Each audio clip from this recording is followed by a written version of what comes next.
Alveolar ventilation का मतलब होता है कि when new air coming into the respiratory zone, respiratory zone में जो 1 मिनट में नई एयर आ रही है उसको बोला एल्वेलर वेंटिलेशन, और जो ब्लड आ रहा है उसको बोला अपने परफ्यूजन। हम यहाँ इस बलून की सहायता से जो चीज समझना चाह रहे हैं वो क्या समझना चाह रहे हैं, विद डिफरेंट जोन्स जो हैं, perfusion zones of the lungs.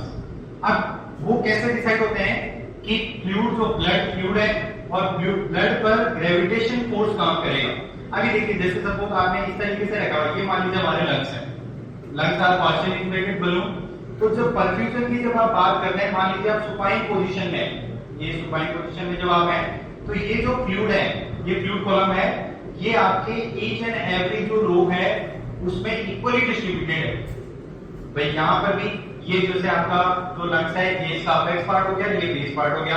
जब आप सुपाइन पोजीशन में हैं तो दोनों इक्वली डिस्ट्रीब्यूटेड है, फ्लूइड जो है परफ्यूजन इक्वली डिस्ट्रीब्यूटेड है।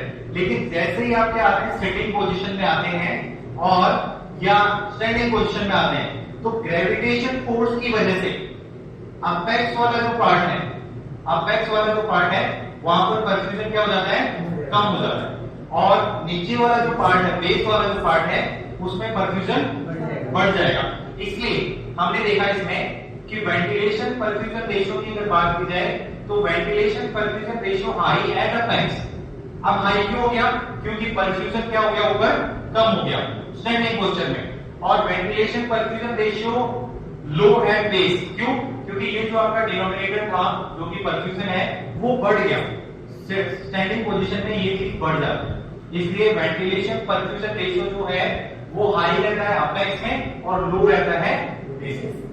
ठीक है, ये आप प्रैक्टिकली करके भी देख सकते हैं।